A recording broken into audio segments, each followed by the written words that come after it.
Hello दोस्तों, कैसे हैं आप सब। आप देख रहे हैं यूट्यूब का ज्ञानालय चैनल। मैं हूं विजय चौधरी और आज का टॉपिक है कार्यालय ज्ञाप या ज्ञापन। इसे इंग्लिश में मेमोरेंडम कहते हैं। तो कार्यालय ज्ञाप क्या होता है और कैसे लिखा जाता है, यही हम आज इस वीडियो में आपसे चर्चा करने जा रहे हैं। अगर आपके पास कोई क्वेरी होगा तो आप हमारे फेसबुक पेज पर हमसे संपर्क कर सकते हैं। तो शुरू करते हैं कि कार्यालय ज्ञाप क्या है। ये जो हम बताना चाहेंगे कि ये जो है मुख्य परीक्षा, जो सिविल सेवा मुख्य परीक्षा होती है, उसके तहत अनिवार्य हिंदी में पत्र लेखन आता है। उसी में पूछा जाता है कि कार्यालय ज्ञाप क्या है और कैसे लिखा जाता है।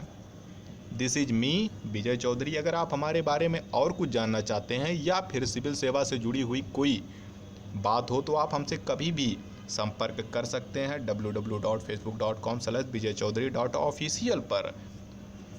ओके, कार्यालय ज्ञाप या ज्ञापन या मेमोरेंडम होता क्या है और इसका प्रयोग कब किया जाता है, पहले इसे देख लेते हैं और एक प्रारूप और उदाहरण से इसे हम स्पष्ट कर लेंगे। तो क्या है ज्ञापन क्या होता है। सरकार के विभिन्न मंत्रालयों विभागों के बीच आपस में सूचनाओं के आदान प्रदान के लिए जो औपचारिक पत्र व्यवहार होते हैं उन्हें कार्यालय ज्ञाप कहा जाता है। अब सिंपल शब्दों में कहें तो जो सरकार के मंत्रालय हैं और विभाग हैं उन्हें आपस में सूचनाओं को आदान प्रदान करना होता है। कुछ सूचनाएं लेनी होती है, कुछ सूचनाएं देनी होती हैं। तो इसके लिए जिस तरह का पत्र लेखन होता है उसके लिए वो ज्ञापन का या कार्यालय ज्ञाप का प्रयोग करते हैं। ये औपचारिक होते हैं और सरकार के कामकाज में इनका प्रयोग होता है। कब कब इनका प्रयोग होगा। प्रार्थना पत्रों, आवेदन पत्रों आदि का उत्तर देने के लिए कार्यालय ज्ञाप का प्रयोग किया जाएगा। किसी नियम या निर्देश पर चर्चा करना होगा तब कार्यालय ज्ञाप का प्रयोग किया जाएगा। तो ये है कि अगर कोई सूचना दो कार्यालयों या मंत्रालयों के बीच में लेना होता तो कार्यालय ज्ञाप का प्रयोग होगा। कोई प्रार्थना पत्र या आवेदन पत्र मिला होगा तब उसका उत्तर देने के लिए ज्ञापन का प्रयोग होगा। या किसी नियम या निर्देश पे चर्चा करनी हो तब जो है कार्यालय ज्ञाप का प्रयोग किया जाता है। अब इसकी जो शैली होती है वो आदेशात्मक नहीं होती है।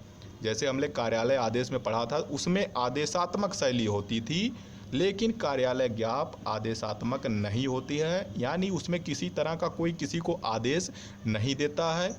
इसकी जो रचना शैली होती है वो अधिसूचना जैसी होती है। अब अधिसूचना या विज्ञप्ति जैसी इसकी रचना शैली होती है। अब अधिसूचना क्या होती है, इसके लिए हमने ऑलरेडी एक वीडियो अपलोड कर दिया है अधिसूचना विज्ञप्ति के नाम से।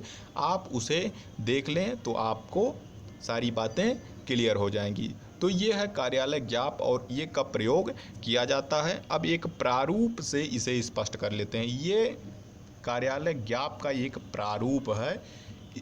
अगर एग्ज़ाम में प्रारूप लेखन के लिए आता है कि कार्यालय ज्ञाप क्या है और इसका एक प्रारूप लिखिए, तब आप इस तरह से लिखेंगे। अब इसमें क्या आपको ध्यान रखना है वो है कि सबसे ऊपर आप जो है मंत्रालय या विभाग का नाम लिखते हैं। जो मंत्रालय कार्यालय का आप भेज रही हो उसका नाम और विभाग। उसके जस्ट नीचे आप जो है कार्यालय ज्ञाप का संख्या लिखेंगे, फिर स्थान लिखेंगे, कामा लगाएंगे और दिनांक लिखेंगे। बीचों बीच में कार्यालय ज्ञाप लिखा जाता है। उसके बाद किस विषय पर ये ज्ञाप भेजा जा रहा है उस विषय को लिखा जाता है और उसके बाद पैरा वाइज अपनी बातें लिखी जाती हैं। एक पैरा में पहली नंबरिंग नहीं होगी, लेकिन जब दूसरी पैरा या तीसरी पैरा होगी तब आप जो है 2, 3, 4 के हिसाब से नंबरिंग करेंगे।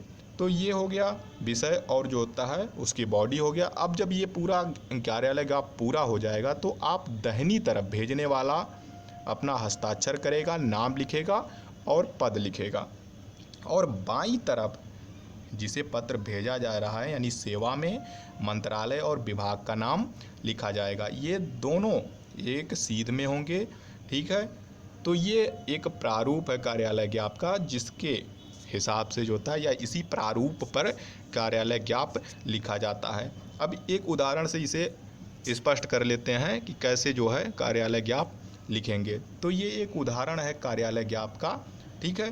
पहले ही बताए हैं कि सबसे ऊपर जो है मंत्रालय या विभाग का नाम होगा। तो यहाँ पे है गृह मंत्रालय भारत सरकार, राजभाषा विभाग संख्या इसकी है 2/2016। 17 स्थान है नई दिल्ली, कामा और दिनांक। बीचों बीच में लिखेंगे कार्यालय ज्ञाप। विषय क्या है इस ज्ञाप का? उत्पादों पर राजभाषा हिंदी का प्रयोग। ठीक है, इस विषय पर जो है गृह मंत्रालय जो है पत्र यानी कार्यालय ज्ञाप लिख रही है।